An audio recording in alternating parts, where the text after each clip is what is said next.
because the other reality of it is like we're not really missing out on anything right now because nothing's going on, like a lot of projects sadly a lot of projects have been canceled. And so I think I'm trying to focus as establishing myself as an engineer, because you can pick up engineering ideas and techniques and like all of these great knowledge in a bunch of other industries, and then just apply them to the themed entertainment industry and make it better and make it more fun.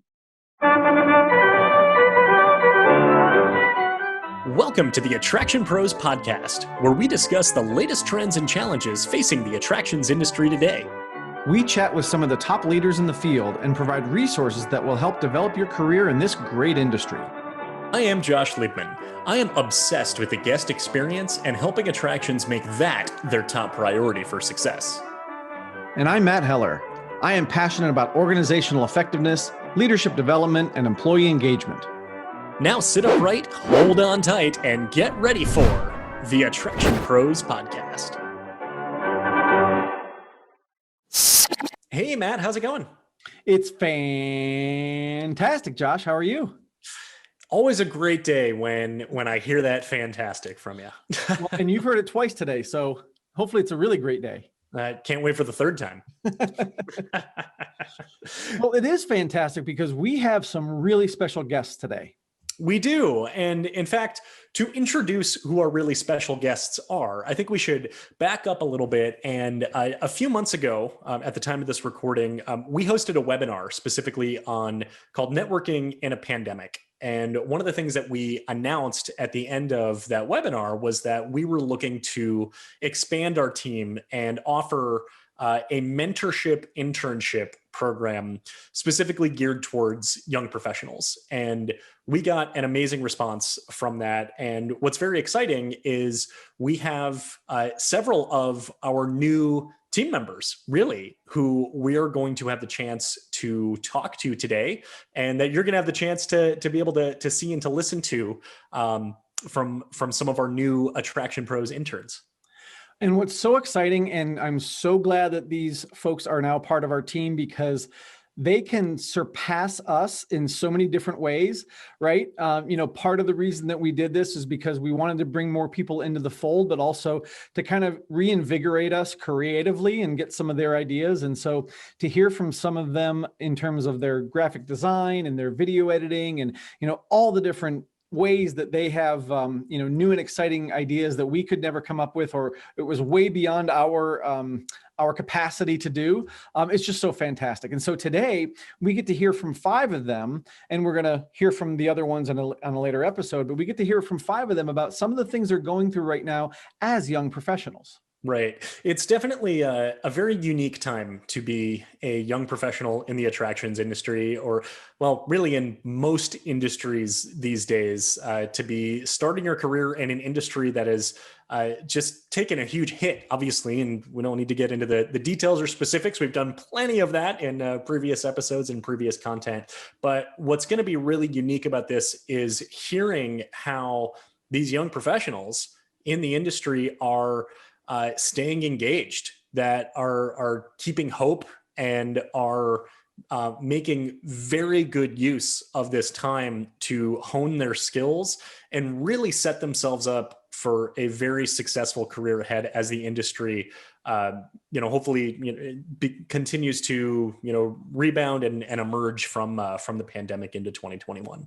Absolutely. And it's quite frankly an honor to be able to work with them. And that's kind of where the mentorship piece of it comes in. So they are helping us, expand our brand and helping us do some things that, again, we don't have the capacity to do or do as well, certainly, as they do. But in exchange for that, we will help them either make connections or work on certain things that they can do as young professionals to present themselves well in certain situations. So we look forward to that opportunity, and certainly all the great things they're going to be able to do as Attraction Pros.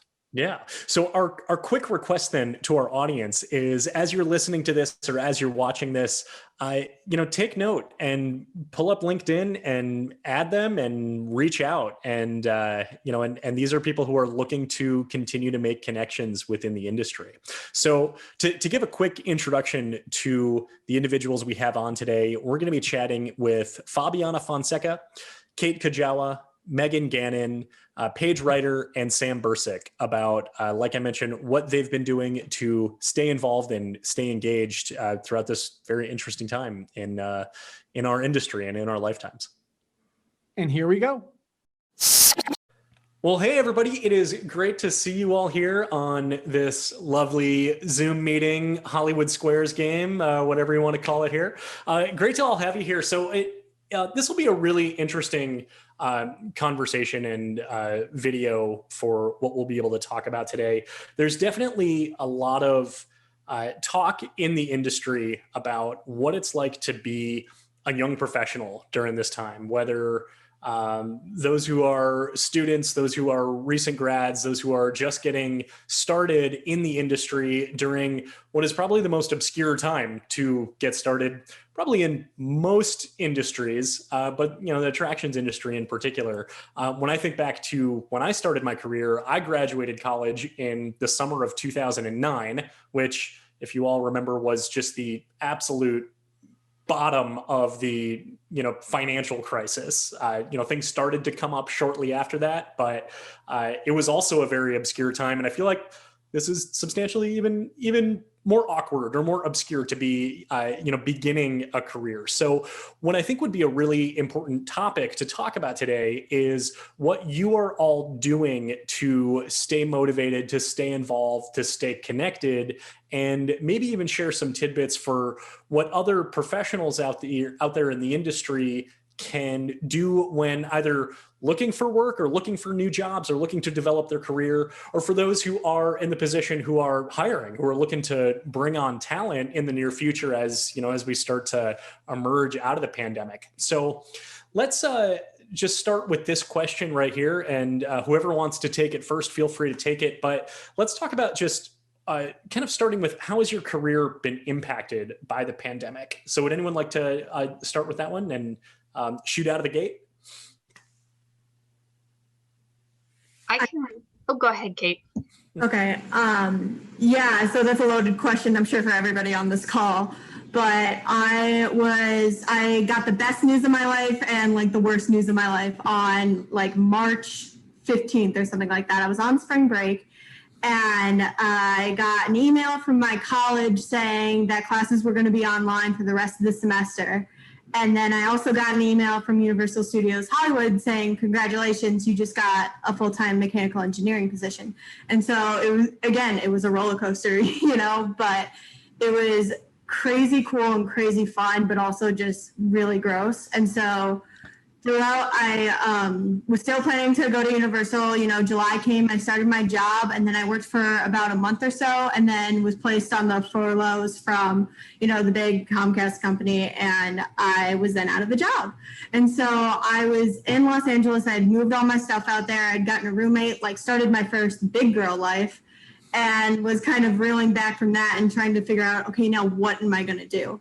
So then I just started applying everywhere. I applied to jobs at breweries. I applied to jobs in the space industry. I applied to so many different types of industries because my industry was dying. The industry I love, with all the people I love, it was hurting. But I think right now, as 2021 has started to progress, we're seeing it come back, and jobs are starting to open up again, and theme parks are starting to open up again. And it's a beautiful thing to start and see it, I guess, rebound from that. And I think it's a great positive motivation for people who are looking for jobs now to get back into the industry and try and find the new normal, I guess, which we all hate saying, but I think it'll be a good new normal. And we've learned so much from COVID so far. So that's kind of where I'm at.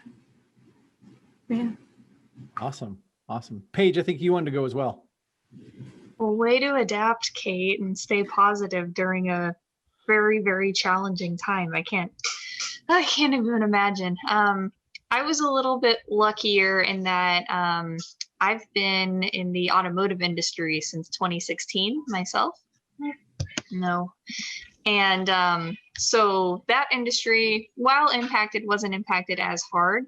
And I'm trying to make the jump into themed entertainment, and had secured my first internship with Universal Creative. Was going to be working on Epic Universe, but alas, it was also put on an indefinite hold. So that's kind of how I ended up getting back into the automotive industry, and kind of staying put for now, and kind of having to take a little bit of a different path, staying connected to the industry in different ways than I had originally been planning. So. And that's kind of where I'm at too, is like staying connected, even though you're not necessarily a part of the industry, because like my path is definitely different than everybody else's here. I went to art school and I have no engineering training. I am just an artist. But I realized after graduating in 2018 with a digital media degree that I wanted to do themed entertainment, and I didn't want to just be sitting in a desk looking at a screen all day, and I wanted to do something more with my hands. So it's been a process of trying to figure out how to get an artist background into more of an engineering focused job. And so that's definitely been a struggle, especially now because the college experience is so different. So it's like, do I want to apply to college right now, knowing that everything's going to be online and it's not going to be the hands-on experience that I want? Or am I like, do I apply to all of these different jobs?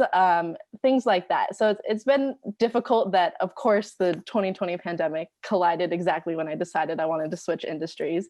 So it's definitely kind of like what Paige said in terms of I'm having to stay in a little bit of a different industry, but still stay connected to the industry that I want, which is the attractions.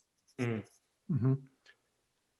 You make a good point there about wanting to stay in the industry, or at least stay connected in the industry, while also making sure that you're able to, to find work, even if it has to be outside the industry. So curious as far as some ways to be able to stay connected to the industry. Obviously, Attraction Pros, of course, is one of those yes, ways. Of course. But maybe some other ways that you're able to stay involved and stay connected, with the intention of coming back into the industry while taking a slight detour.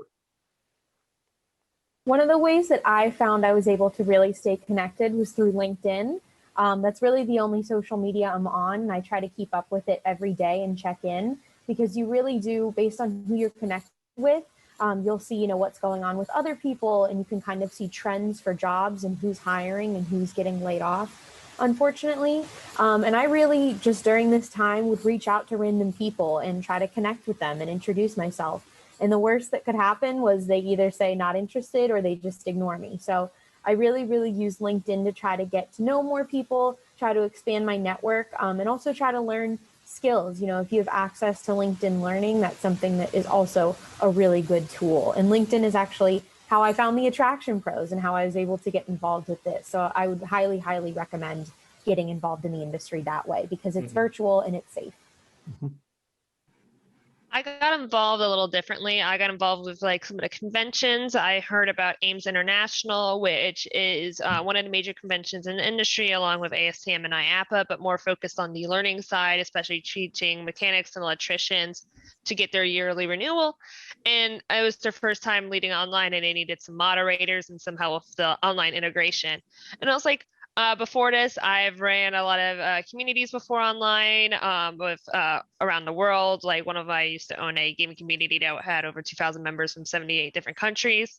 So I kind of just sent a blind email. I was like, to this lady named MJ. I was like, hey, so I've done moderating before. Like if you need help, like here's my resume, here's my number. And, I got a little call back, and here I just helped set up, like this whole convention, getting moderators. Paige was one of my amazing moderators, and getting a lot of these like kind of young professionals in the industry. And then also kind of because the industry, so that's my connection to the industry. And I didn't want to like also just kind of stop working. I go to a very engineering school they want you to work like almost every semester. They really want you to like focus on that, like, whatever your dream is, go get it. But you need experience and like kind of learn how to pull you up and like have your feet on the ground. So I kind of I had an internship in spring 2020. Unfortunately, did not end so well. I was at Disney World. I had a very awkward experience, to say the least, when it came to April. So I decided I needed to get skills that are relative to the industry. Like Paige mentioned, she's in automotive. I've changed to automotive as well. And I've also done some work in kind of consumer products, and about to do some more work in the medical industry just to get some experience of, hey, I did not step engineering. And then when these perks will open, I'll have the resume of, hey, I didn't stop. I'm not going to wait for you. You're going to wait for me. Yeah, I think that's such a good point. And I think that's something I'm starting to also learn, because the other reality of it is like, we're not really missing out on anything right now because nothing's going on, you know, like a lot of projects, sadly, a lot of projects have been canceled. And so I think I'm trying to focus as establishing myself as an engineer, because you can pick up engineering ideas and techniques and like all of these great knowledge in a bunch of other industries, and then just apply them to the themed entertainment industry and make it better and make it more fun. It's not. Oh, no, of course. Yeah. So I think that's a really good point.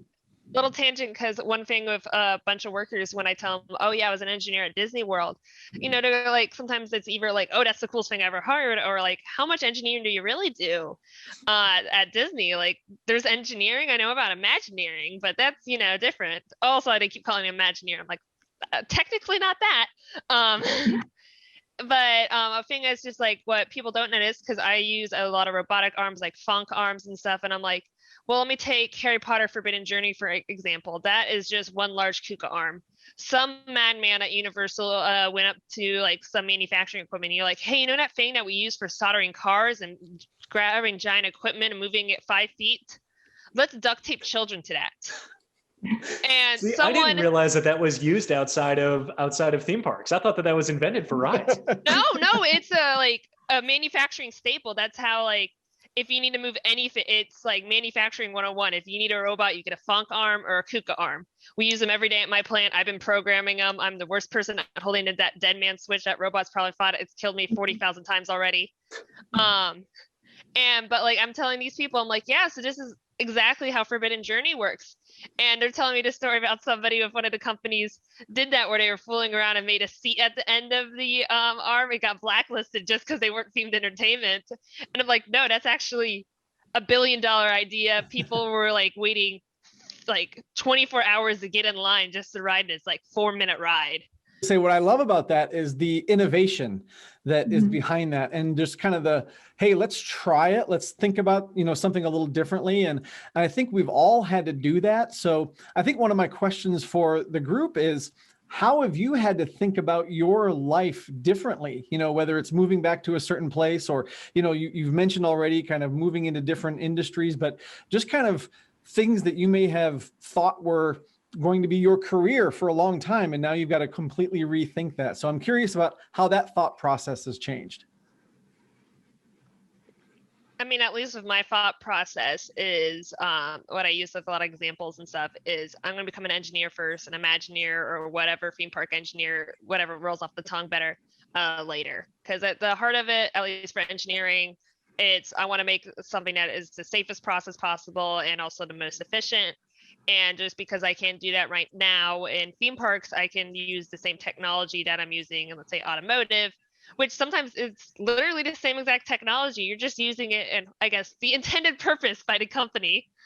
So I'm curious then, as far as the specifics, because Sam and Paige, you both mentioned starting in themed entertainment and then switching into automotives. And, you know, it's one thing to identify, okay, we need to make this shift right now because of the state of the industry. But curious as far as like, where do you start with that? Like, I had a similar thought, you know, last summer with my skill set. I deal a lot with guest experience and customer service. And I'm thinking, you know, it's not only the attractions industry that needs that. Could I apply this to, you know, what industries are booming right now? Healthcare, technology, you know, whatever it is. And I thought, well, I don't even know who to, you know, I don't know what the first phone call to make is. So curious as far as like, you recognize the need that you need to take this skill set in a slightly different application. What do you do? What's the first step there? Yeah, well, so I actually want to go the other way. I actually started in automotive and want to transition into themed entertainment. But I chose automotive strategically, knowing that my future goal was themed entertainment. Like you kind of said, I looked at themed It has wheels, it moves. It's a car. It's a right, coaster. yeah. It's the same technology. Yeah, exactly that. I looked at all the rides that I liked, and one of the things that I found most interesting was the ride vehicles themselves. And I'm like, well, they're like cars. There's an element of safety there. There's an element of making it look a certain way, perform a certain way. It's got to be durable. These things run all the time. So obviously there's a ton of really useful things I can learn from the automotive industry. And then the automotive industry is huge, as you can imagine. At least the company I'm at has, hundreds of thousands of engineers. So even within that, trying to figure out where do I fit that will help me find those skills that will translate into themed entertainment was really important. So I was working in the early development with the innovations and the studio, getting engineers and creative designers to speak the same language, which is a useful skill no matter where you go, I believe. So yeah, I was definitely looking to make sure that my skills would translate between the two industries that I love.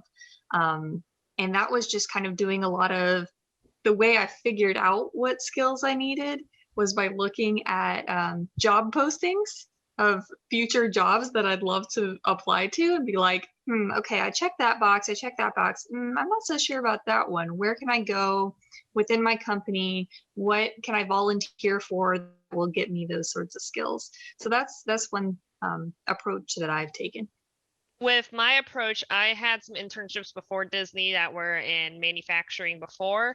And when I got to Disney, first thing I realized is that this is just a really colorful manufacturing plant. It's not creating magic. I mean, it is, but it's more manufacturing it. You want it, and I was also on like a lot of preventative maintenance sides. So I was like, okay, this is manufacturing 101. I got this. So when like March happened, I was like, what my thing was first is like, okay, I need to go back into manufacturing. I need to find something where I'm operating very big devices, and I need like either high volume or relatively low, like I'm doing high volume outputs, but low volume equipment. And automotive is something where I'm doing giant things, throwing them around.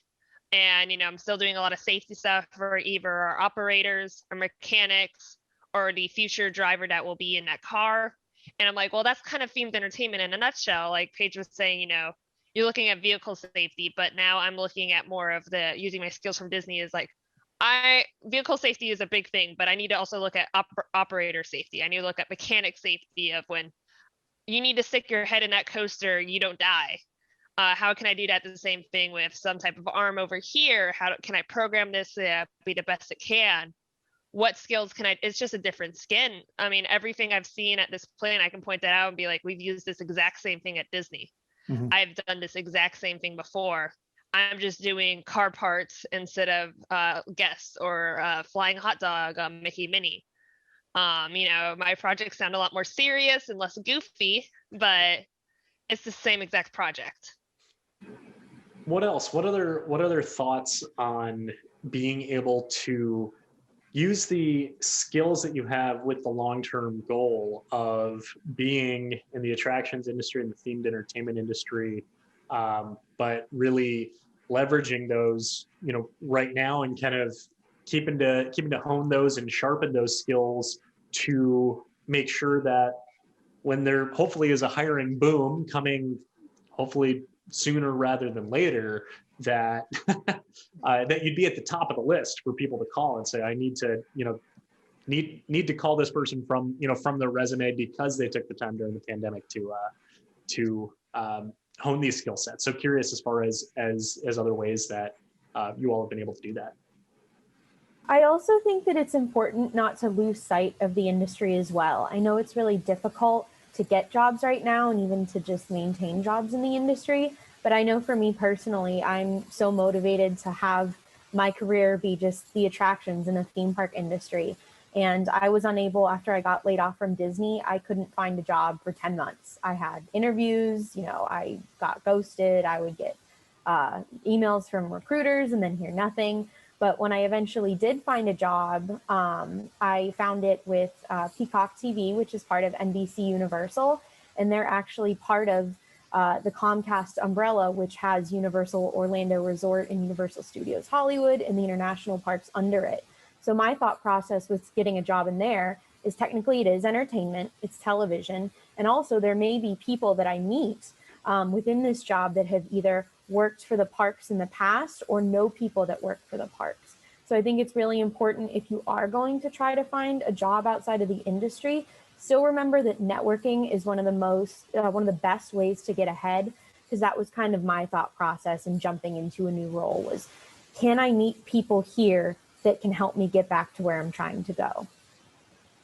Yeah, Megan, I think that's really important, especially for somebody on the art side. It's like a lot of my training is for, graphic design, and that's what I get hired at. But it's difficult for me to necessarily find a graphic design job that'll be able to fit perfectly with the entertainment or themed entertainment industry, because it is a factor and it is a subsection of entertainment, obviously, but it's such a niche within that's on the opposite end of the industry I'm trying to get into. So it's trying to pick and choose the right applications and the right things to do, because I think at the beginning of all of this pandemic, when we all lost our jobs and we were all just sitting in our rooms with everything closed down. I think a lot of us, to get the unemployment, we're just kind of like, hey, LinkedIn, I'm just going to put an Indeed job here and a LinkedIn job here, and I'm really trying to find it.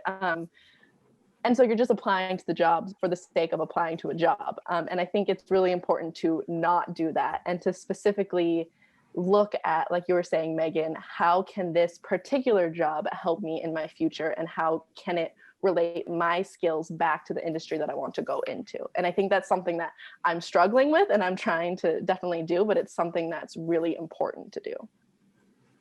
Yeah, I agree. And also, I think this industry is way bigger than we initially think. Like, I remember when I first went to IAPA and there was massage chairs and a whole section dedicated to bouncy castles. And I'm like, when you think theme parks, you think roller coasters, you think Cedar Point, you think Disney, you think Universal, Six Flags, and it's way bigger than that. And there's manufacturers across the sea, and there's little mom and pop places next door to where you live. And it's just meeting, like, I literally met somebody in the industry at my brother's football game back home in Milwaukee, Wisconsin. Like, you can meet people so many different places. And yeah, I'm probably not going to get a job with that guy, but I'm going to grow that relationship and like check out his park. Maybe we can work on something together down the road, or just stay friends and I get to hear about all the really cool stuff he does at his theme park. So yeah. So I'd like to kind of follow that trail a little bit and talk a little bit about networking, because that's something that really scares a lot of people. And I've actually had the question a lot. Well, how do I network now that there's no trade shows, now that there's no association meetings in person and things like that? So I'd love to hear what kind of things have you done that has helped you build those relationships? And, maybe it is just running into somebody and maintaining a great friendship with them, or, Megan, you've mentioned LinkedIn. So I'd love to hear what some of those things are, because I think a lot of people, may say, well, I want to network, but I have no idea what the first step is. Kind of like Josh talked about with the industries, right? What is that first step? So I'd love to hear some of those suggestions on, what can people do as a first step if they want to network, but they just don't know what to do. What I found useful is, like, some of these conventions are still going on. They might not be face to face, but these people are still stuck in their rooms the same as you. So, and if they're going to a convention, you see their name on the little room list. I mean, sometimes just shooting a little PM, be like, hey, I like the thing that you produce here, and here. Or, like, do you have a chance to talk about it? Want to have like a little coffee lunch thing? Because I'm just going to say, they're probably not going to be doing much either. I mean, their weekend is probably just going to be watching Netflix, and then they might switch to Hulu. Ooh, big jump. Or so, Peacock. they'll be more than happy. Don't tell Megan. Or Peacock, yeah. I don't hear it. And it's just like, you want that kind of thing where it's just like, everyone is in the same position and kind of they want everyone else to reach out to them. Sometimes you just need to take that first step, do that kind of cold call, see what happens. And if it happens, it happens. It's not always going to happen. I'm not going to lie to you. But, you know, you can, if you just keep sending out those invites to people, you know, have this, you know, be active in chats, do this, you know, you'll eventually hit something. And that thing can lead to another thing, that can lead to another thing, that can lead to another thing, that can lead to another thing. And then here you're building up your network in the industry. Sam, I think you make a really good point about reaching out to someone with a specific message. I can't tell you the amount of inbound requests I get on LinkedIn that are just so obviously copy and paste, and that they clearly just want, they're clearly reaching out for their benefit. And you're reaching out to compliment them on their work. So you're starting off. Look at their work and be like, hey, I saw you did work at XYZ company on ABC roller coaster. I've seen that roller coaster on YouTube. I really think it's cool. How'd you do it? And these themed entertainment people, what I've learned the most is that they will never shut up about their projects. They will yammer on for hours and hours, because I've done it and I've only done like a couple small things, and my work has already heard so many details about so many things that they're like, oh my God, if she mentions the word Slinky Dog Dash, like I'm just gonna walk out of this room. And I'm like, oh, did someone mention Slinky Dog? People love talking about themselves, and that's true anyway. Yeah.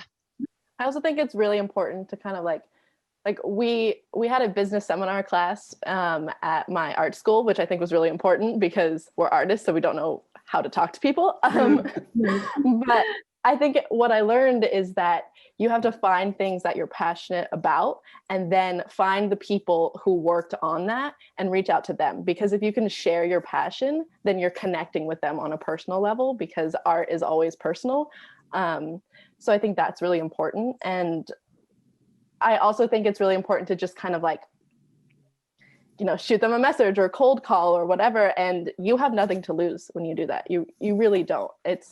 You're scary. Like, you're scared. It's terrifying. I know. I feel it. Introverts over here. I get it. But you're going to make that person's day of, exactly. Hey, I loved your artwork here. Like, can you tell me more? What was your thought process? Because that person, you know, like, they're going to be so happy when they see that email or LinkedIn message of like specific questions, not just be like, hey, can you get me a job?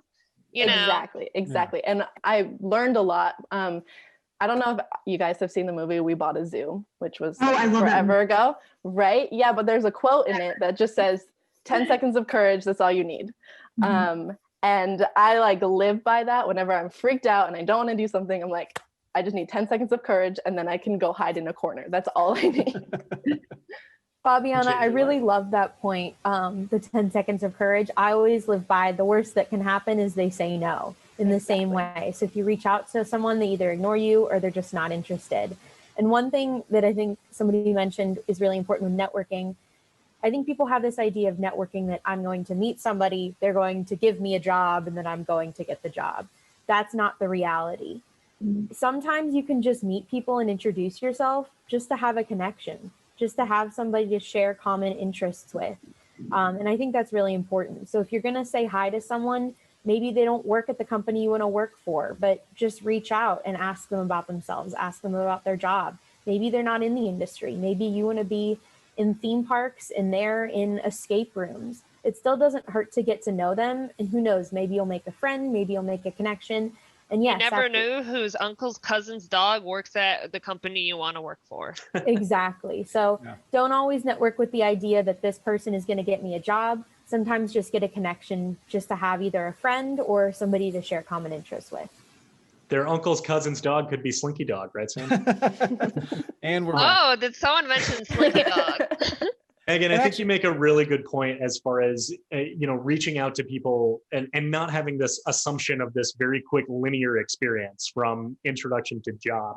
One of the things that I always talk about with networking is that think of it like a bank account, and you need to make a disproportionate amount of deposits before you can reach out to make a withdrawal. So those connections, reach out to people for no reason that will benefit yourself other than simply making a connection and starting to foster that relationship. And these seeds that you plant now, they could blossom 6 months from now. They could blossom 6 years from now. It could be, you tend to start to backtrack it and realize to say, wow, if I wouldn't have sent that message, if I wouldn't have walked up to that person and introduced myself, I would not be in the position that I am today. And it's cool to think about it retrospectively, but also thinking, all right, well, what are the seeds that I'm planting? What are the deposits that I'm making right now that, hopefully will benefit me in 10, 20, 30 years?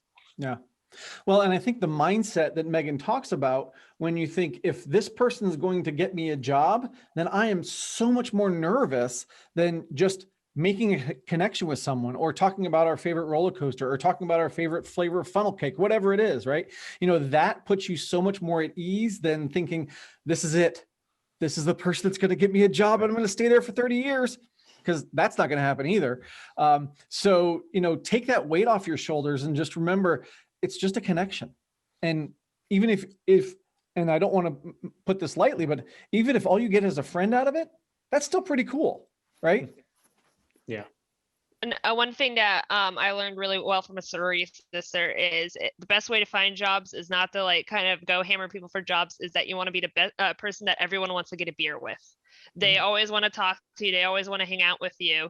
And then sometimes they'll be like, hey, so I have this opportunity. I mean, I got my first job through her boyfriend and stuff, because her boyfriend was like, hey, your friend's cool. I would be invited over to his groups and stuff. And then he was like, hey, so I know my old company's hiring. I've already left it, but I know the manager there. I can give you a good recommendation.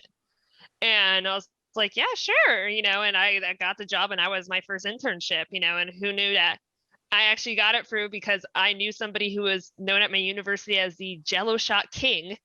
And that's who I decided to become friends with.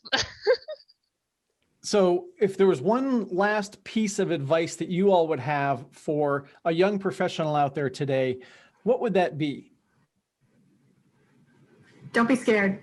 It's going to be fine. I think a lot of times, especially going with the networking thing, I was and I am a Gryffindor. I am a very extroverted person. And literally when it came down to just shaking, I'm fine shaking people's hands. I got a great handshake, let me tell you. But I would be so nervous to just take that first step. And also I realized it was just one, so in my head, and two, you have so many good things going for you that you probably don't even realize. Yeah, you have it all on your resume, but being able to talk to somebody, a lot of interpersonal skills that you can't really, the soft skills that you can't really showcase on your resume, those go very far. And I think also, again, going back to the networking thing, reach out to people at your university, alumni network. Those are great people to network with, and is just such a good way to get your base, because you already have something in common, and then if you add roller coasters to that, then you got another thing, or escape rooms, or love of peacocks, the streaming service and the bird, then you got so much fun. And I think especially when I went to my first, I went to the Sky Next thing hosted by Skyline Attractions, and that was the first time I got to ride rides with people who love the theme park industry, and it was just such a cool experience. That what Mads said is totally true. If the worst thing you do is make a friend, I mean, you're going to be totally set, I think. And I think to go off of that, sorry. Do you want to go, Megan? No, go ahead. Okay. I think to go off of that, Kate, I think it's important to remember, this is what you're passionate about. So don't lose the passion and the love that you have for this. And don't be afraid to geek out and nerd out, because we're all geeks and we're all nerds. And I'm also a Gryffindor, but I'm also a Ravenclaw. So I don't know where I stand. And so it's don't forget the passion and don't forget your love for it, because if you're, putting it all in these details and putting all these pressures on it, you're going to lose that love. I love that, Fabiana. And my advice would be, if you're passionate, get involved. Your best experience might not come from your job. For me personally, the most impactful thing I've ever done in this industry was be an IAPA ambassador. That was 1 week of my life where I got to make friends that shared my common interests and my passion. I got to network. I got to learn about not just theme parks, which is my area of the industry, but escape rooms, FECs, food and beverage, all the different parts of the industry. So if you can get involved, even not on the conventions, because I know we're not really doing that right now, but going onto a website, going onto a chat room for IAPA, AIMS, ASTM, whatever it is that you're interested in, get involved in an organization that'll help put you on the path where you want to go. my advice would probably be, no matter where you are, whether it's still at school or whether internship, full-time job, never be afraid to like ask questions. I've gotten a lot of really positive remarks about how many questions I ask, and it's a lot. It seems to kind of help others start thinking in a different way, or, I know I learn best when I need to teach somebody else something. So it's kind of this rewarding cycle of, yes, you get to teach something, but you also get to build that foundation yourself. And then you get to think, oh, why are we doing it that way? Should we still be doing it that way? Is there a different way of doing something? So never be afraid to ask questions. It can be mutually beneficial. Don't worry about bothering your coworkers. They're happy to help. Yeah. My thing is to fail as much as possible. You need to fail fast, fail often, and learn from that, and just keep shooting your shot. I like with job hunting, I call it resume shotgunning, that you just have to, fire like a shotgun where all the pellets go everywhere. You may not have a direct hit, but you may scratch something, and you'll be amazing how much a scratch can do, and you just have to keep firing. Awesome. This was really interesting. I'm really glad that we all had the chance to get together today and to have this conversation. I think this is incredibly useful and very timely, and of course, incredibly beneficial for the entire industry, regardless, if you're a young professional who's, looking for the next step, or if you're an employer looking to start thinking about recruiting talent again, and you're getting this wave of resumes in, what is it that's going to stick out? And I think that these are, some great tools and great tips for both of those. So thanks so much, everyone, for being here today and for having this amazing conversation, because of course, as we know, we are all Attraction Pros. Thanks for listening to the Attraction Pros podcast. Make sure to subscribe so you can tune in when new episodes release, and even better, please leave us a review on iTunes. For more information, visit AttractionPros.com.